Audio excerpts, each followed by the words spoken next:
টুকিটাকিতে এলিনার আরও একটি ভিডিওতে আপনাদের সকলকে স্বাগত জানাচ্ছি। বড়দের সম্মান ও ছোটদের ভালোবাসা জানিয়ে আজকের ব্লগটি শুরু করছি।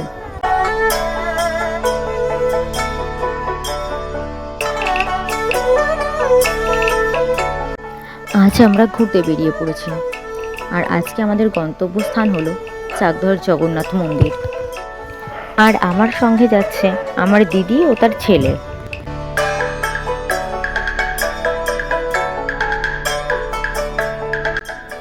এর আগের ব্লগটিতে আমার দিদির ছেলের একটি ভিডিও আপলোড করেছি। যদিও ও তখন সদ্য নবজাত শিশু ছিল, কিন্তু এখন তার বয়স প্রায় 13 বছর। আসলে সেই ভিডিওটা আজকের নয় বা বর্তমান সময়ের নয়, 2023 সালের জানুয়ারি মাসের ভিডিও। সেটাই এতদিন পোস্ট করা হয়নি, তাই ভাবলাম এর মধ্যে একটু পোস্ট করে দিই।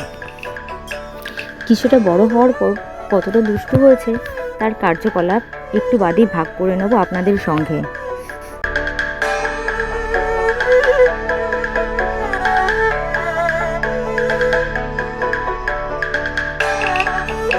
অবশেষে আমরা এসে পৌঁছলাম চাকদহের জগন্নাথ মন্দিরে। এর আগে একবার এসেছিলাম, তবে সেবার বন্ধুদের সঙ্গে এসেছিলাম, আর দিদির সঙ্গে আসা এই প্রথমবার। এই যে আমার দিদি ও তার ছেলে, আপনাদের বলছিলাম না ভীষণ দুষ্টু হয়েছে। ও কিছুতেই এখন আর দাঁড়াবে না, ও এখন রাস্তা বরাবর শুধু হাঁটবে।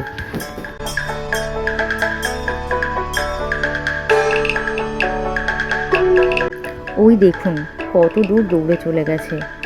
সবে নতুন নতুন হাঁটতে শিখেছে না, এখন তো এদিক ওদিক ছুটোছুটি করবে। ওকে বললাম, বাবা চলো একটু ভেতর থেকে ঘুরে আসি। আমাকে যা একটা ধাওয়া দিল না, আপনারা সামনে থেকে না শুনলে বিশ্বাসই করতে পারবেন না।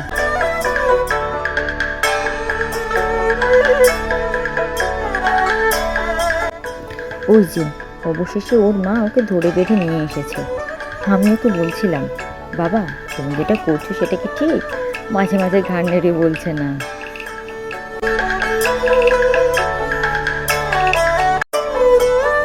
ওই যে লোকটি ওই রকম করায় আবার তাকিয়ে দেখছে।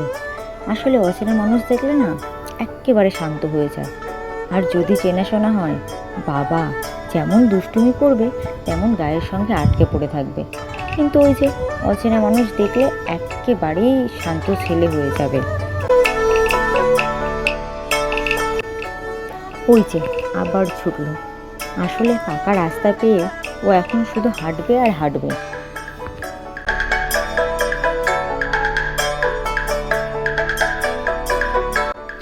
ও না আসায় অবশেষে আমি একাই মন্দিরের ভেতরে প্রবেশ করলাম।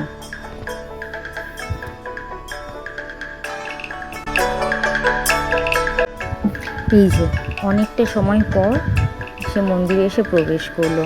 ভীষণ দুষ্টুমি করছিল জানেন তো বাইরে, একবার এদিক আর একবার অন্য দিক। আর এখন এখানে এতটা ফাঁকা পুরো জায়গা পেয়েছে, সমস্ত জায়গা গুটি গুটি পায়ে ঘুরে নিচ্ছে। এখন আপনারা যে জায়গাটি দেখতে পাচ্ছেন সেটা হলো মন্দিরের একেবারে সামনের জায়গাটা। আর ওই যে পেছনে যে ঘরটি দেখতে পাচ্ছেন সেইখানে অনুষ্ঠানের সময় সকলের জন্য রান্না করা হয়।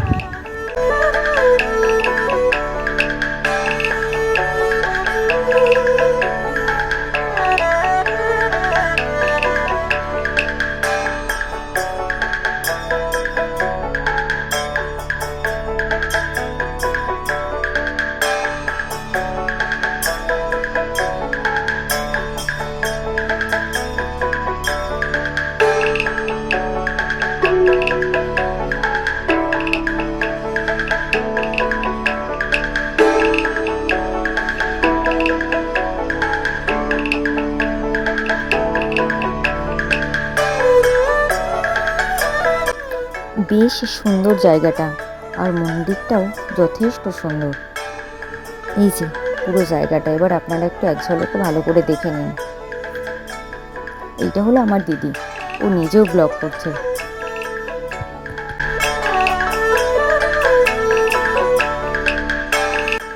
এই যে ক্যামেরাটা সামনে ধরায় আবার কিছুটা লজ্জাও পেয়ে গেছে, লজ্জা পেয়ে মুখটাই ঘুরিয়ে নিয়েছে।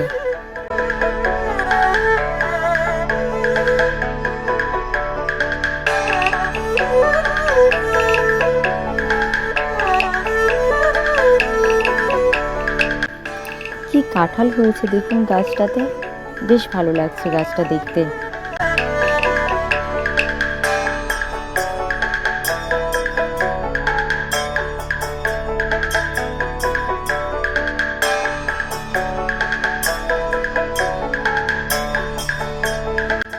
এই যে বাঁদিকেরটাই হলো মন্দির, কিন্তু কি জানেন তো, এখানে যে জগন্নাথ দেবটি আছেন তার ছবি তুলতে দেয় না, তাই আর ছবিটাও আপনাদের সাথে সেরকমভাবে শেয়ার করা হলো না।